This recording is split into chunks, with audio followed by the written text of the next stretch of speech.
Imagine करो एक गरीब लड़का एक छोटे से गांव में जो हर दिन 17 घंटे खेतों में काम करता है केवल एक वक्त के खाने के लिए। अब इमेजिन करो कि इसी लड़के ने आगे चल के 1 लाख करोड़ की कार कंपनी बना दी। ये कहानी है Hyundai के फाउंडर चंग जू यंग की।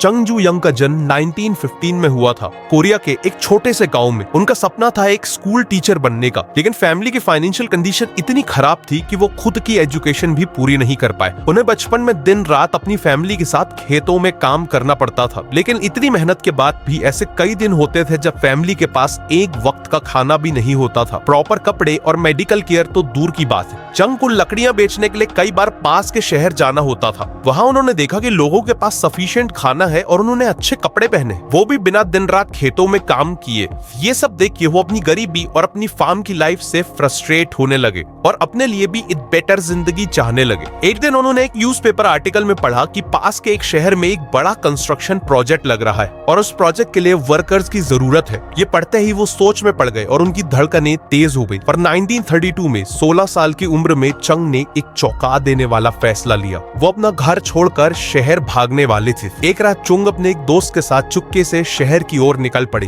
करीब 160 किलोमीटर चलने के बाद वो कोवॉन शहर पहुंचे और वहां कंस्ट्रक्शन लेबरर का काम ले लिया। काम काफी मुश्किल था और कमाई काफी कम, लेकिन चंग काफी खुश थे क्योंकि वो लाइफ में पहली बार इंडिपेंडेंटली कमा पा रहे थे। करीब 2 महीने तक ये सिलसिला चला, जिसके बाद वो पकड़े गए। चंग के फादर ने उन्हें ढूंढ लिया और उन्हें वापस गाँव आकर फार्मिंग में लगना पड़ा। उनके लौटने से फैमिली तो काफी खुश थी, लेकिन चंग खुश नहीं थे। इन 2 महीनों के काम ने चंग के अंदर कंस्ट्रक्शन और सिविल इंजीनियरिंग का पैशन जगा दिया था। ऑल्सो वो जानते थे कि खेतों में काम करके वो कभी भी गरीबी से बाहर नहीं निकल पाएंगे और इसीलिए वो 2 बार और भागने की कोशिश करते हैं, लेकिन दोनों ही बार उनके फादर उन्हें कुछ ही दिनों में ढूंढ लेते। फाइनली 1934 में 18 की एज में वो अपना 4th एस्केप अटेम्प्ट करते हैं और इस बार उन्हें कोई नहीं रोकता। वो सोल पहुंचते हैं जो आज के दिन साउथ कोरिया का कैपिटल है। वहां उन्हें जो भी काम मिला उन्होंने वो किया। सबसे पहले एक कंस्ट्रक्शन लेबरर, फिर फैक्ट्री वर्कर और फिर फाइनली उन्हें बोक्योंग राइस स्टोर में एक डिलीवरी बॉय की जॉब मिली। कस्टमर्स और शॉप ओनर्स उनके काम से इतना इम्प्रेस थे कि 6 महीने के अंदर ही उन्हें डिलीवरी बॉय से स्टोर के मैनेजमेंट संभालने की जिम्मेदारी मिल गई। इसके बाद चंग ने काफी मेहनत की और अपने बलबूते ही शौक को ग्रो किया। 1937 में स्टोर के ओनर सीरियसली बीमार पड़ गए और उन्होंने एक सरप्राइजिंग फैसला लिया। चंग की मेहनत को देखते हुए उन्होंने स्टोर को चंग के हवाले कर दिया। 22 साल की उम्र में चंग अब एक एम्प्लॉय से बिजनेस के ओनर बन चुके थे। अगले 2 सालों में चंग ने और मेहनत की, मार्केट में ट्रस्ट और रेपुटेशन बिल्ड की, जिससे बिजनेस तेजी से ग्रो हुआ। एवरीथिंग वाज गोइंग वेल कि तभी एक ट्रेजेडी हो गई। वर्ल्ड वॉर 2 का टाइम था और उस समय कोरिया में जापान का रूल था। जापानीज चाहते थे कि उनकी मिलिट्री को वॉर के समय सफिशिएंट राइस सप्लाई मिलती रहे, जिसके चलते उन्होंने सभी राइस शॉप्स की ओनरशिप ले ली। चंग से भी उनकी राइस शॉप छीन ली गई और सालों की मेहनत से बनाया हुआ बिजनेस एक ही झटके में खत्म हो गया। चंग काफी दुखी थे, लेकिन उन्होंने हार नहीं मानी। अगर मैं दिलो जान से कुछ भी काम करूं तो मैं उसमें सक्सेसफुल हो सकता हूं। इस सोच के साथ वो ऐसा बिजनेस ढूंढने लगे जिसमें जापानीज गवर्नमेंट का इंटरफियरेंस नहीं था।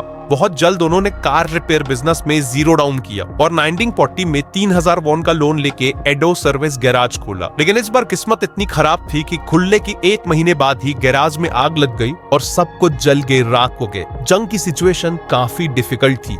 उन्हें अपना लोन चुकाना था और कस्टमर्स को भी आग से होने वाले उनके लॉस के लिए कॉम्पनसेट करना था। एक नॉर्मल इंसान ऐसी सिचुएशन में इजीली हार मान सकता था, लेकिन चंग ने हमेशा की तरह प्रॉब्लम को फेस किया। उन्होंने 3500 वॉन का फ्रेश लोन लिया और पहले से भी अच्छा गैराज खड़ा किया। चंग ने देखा कि कस्टमर्स की सबसे बड़ी प्रॉब्लम थी कि उनकी कार रिपेयर होने में कई हफ्ते लग जाते थे। इसीलिए उन्होंने स्पीड को अपना मेन फोकस बनाया। जहां कॉम्पिटिटर को एक सर्टेन रिपेयर के लिए 20 दिन लग जाते थे, वहीं चंग का गैराज उसी रिपेयर को 5 दिन में कर देता था। उनका गैराज इतना सक्सेसफुल हुआ कि अगले 3 साल में यानी 1943 तक उनकी वर्क फोर्स 80 एम्प्लॉइज तक ग्रो हो चुकी थी। इस टाइम तक चंग ने अपना पूरा लोन रीपे कर दिया था और फैमिली को भी सोल में सेटल कर लिया था। बिजनेस तेजी से ग्रो कर रहा था और तभी एक और मेजर डिजास्टर हो गया। जापान को वर्ल्ड वॉर 2 के लिए वॉर रिलेटेड इक्विपमेंट्स बनाने थे। इसी ने जापान ने उनके गैराज की ओनरशिप ले ली और एक लोकल स्टील प्लांट से मर्ज कर दिया। एक बार फिर उनकी सालों की मेहनत से खड़ा किया बिजनेस उनसे एक झटके में ही छीन लिया गया। चंग वापस से स्क्वायर वन पे आ चुके थे।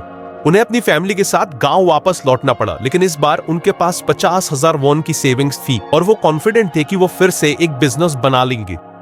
वर्ल्ड वॉर 2 के खत्म होने के साथ साथ कोरिया में जापान का रूल भी खत्म हो गया। कोरिया के नॉर्दर्न एरिया में सोवियत यूनियन का इन्फ्लुएंस था और सदर्न एरिया में अमेरिका का, क्योंकि इन दोनों ने वर्ल्ड वॉर 2 में मिलकर जापान के अगेंस्ट वॉर लड़ी थी। इसी के चलते कोरिया नॉर्थ और साउथ कोरिया में डिवाइड हो गया। 1946 में चंग वापस सोल आ जाते हैं और अपना कार रिपेयर बिजनेस रीस्टार्ट करते हैं। बिजनेस पुराना था पर इस बार नाम नया था, हुंडई ऑटो सर्विस। हुंडई मतलब मॉडर्न। कार रिपेयर का बिजनेस ठीक ठाक चल रहा था कि तभी चंग ने नोटिस किया कि अमेरिका अपनी मिलिट्री फोर्सेस के लिए बिल्डिंग्स बना रहा है। उन्होंने कंस्ट्रक्शन बिजनेस में एक बड़ी अपॉर्चुनिटी को स्पॉट किया। उनके पास कंस्ट्रक्शन का ज्यादा एक्सपीरियंस नहीं था, लेकिन उनके अंदर कंस्ट्रक्शन का वो पैशन अभी भी जिंदा था जो उन्हें अपने यंग डेज में एक लेबर की तरह काम करके मिला था। और इसीलिए उन्होंने 1947 में 31 की एज में हुंडई सिविल वर्क्स कंपनी को एस्टेब्लिश किया और कंस्ट्रक्शन बिजनेस में एंट्री ली। शुरुआत में उन्हें काफी छोटे मोटे काम मिले, लेकिन 1950 आते आते उनकी कंपनी को मेजर कंस्ट्रक्शन प्रोजेक्ट्स मिल रहे थे और अब यही उनका मेजर बिजनेस बन चुका था। सब कुछ ठीक चल रहा था कि तभी कहानी में एक और ट्विस्ट आता है।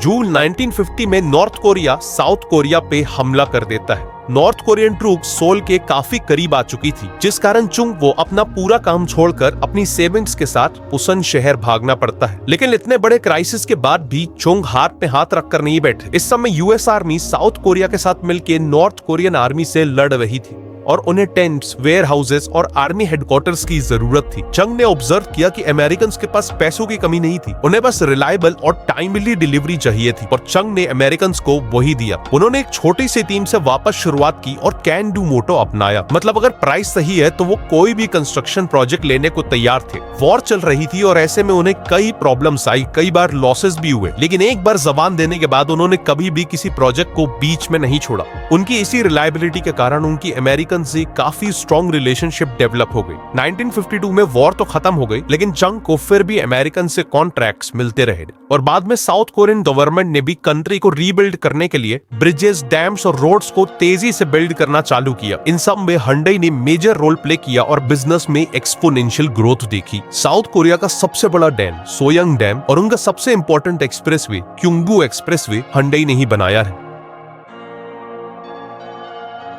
1960s में चंग अपने अर्ली 50s में पहुंच चुके थे और एक सक्सेसफुल कंस्ट्रक्शन कंपनी के मालिक थे, बट वो इससे सेटिस्फाइड नहीं थे। चंग हजारों किलोमीटर की रोड्स बना चुके थे और अब बारी थी उन रोड्स में चलने वाली कार्स बनाने का। 1967 में चंग ने एस्टेब्लिश की हुंडई मोटर कंपनी और 1968 में फोर्ड के साथ एक डील की जिसमें वो फोर्ड की कोर्टिना कार्स को असेंबल करने वाले थे। 2 साल तक ये जॉइंट वेंचर सक्सेसफुली चला, जिसके बाद दोनों कंपनीज के बीच में कॉन्फ्लिक्ट्स डेवलप होने लगे। फोर्ड ने ये चाहता था कि हुंडई अपनी खुद की कार बनाए और इसीलिए 1973 में चंग ने ये पार्टनरशिप खत्म कर दी और इमीडिएटली नए पार्टनर्स ढूंढने लगे। उन्होंने मैन्युफैक्चरिंग की टेक्नोलॉजी के लिए जनरल मोटर्स और फोक्सवैगन जैसी कंपनी से डील करने की कोशिश की, लेकिन सब ने मना कर दिया। फाइनली उसी साल उन्होंने जापान की मित्सुबिशी मोटर्स से एग्रीमेंट किया। मित्सुबिशी हुंडई को कार्स बनाने की टेक्नोलॉजी देने के लिए तैयार हो गया था। बेस्ट पार्ट वाज कि इस डील में हुंडई अपनी ब्रांडिंग और अपने दिए नाम के साथ कार बेच सकता था। उसी दौरान साउथ कोरियन गवर्नमेंट ने भी ऑटोमोबाइल कंपनीज के लिए एक आदेश निकाला कि उन्हें एक सिटीजन्स कार बनानी है, एक ऐसी कार जो अफोर्डेबल और रिलायबल हो और उसमें केवल साउथ कोरिया में बने पार्ट्स ही यूज हो। 1976 में चंग ने एक नया प्लांट सेटअप किया और हुंडई ने बनाई साउथ कोरिया की फर्स्ट एवर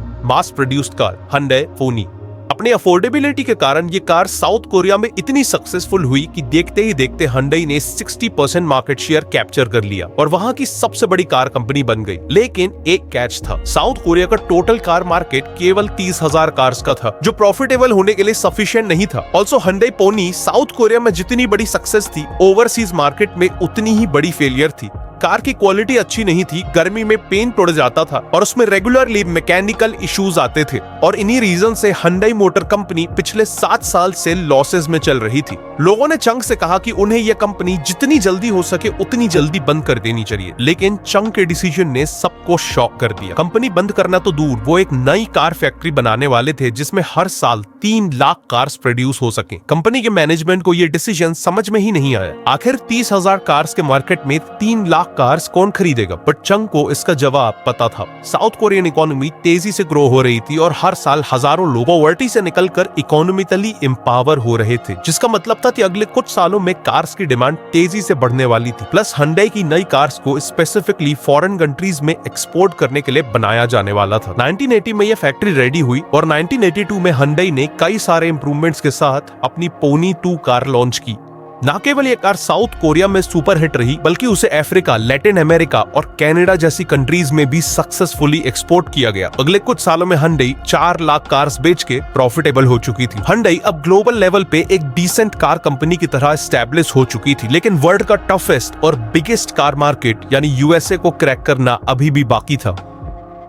इंटरनेशनली एक डिसेंट कार कंपनी से एक मेजर कार कंपनी बनने के लिए यूएसए में सक्सेसफुल होना जरूरी था। Hyundai ने जब यूएस मार्केट को स्टडी किया तो देखा कि जापानीज ने कॉम्पैक्ट कार्स का सेगमेंट कैप्चर कर रखा है और यूएस कंपनीज का मिड और लार्ज साइज मार्केट में ऑलरेडी कट थ्रोट कंपटीशन है। इसीलिए Hyundai ने सब कॉम्पैक्ट मार्केट को टारगेट किया, जहां कंपटीशन वर्चुअली जीरो था।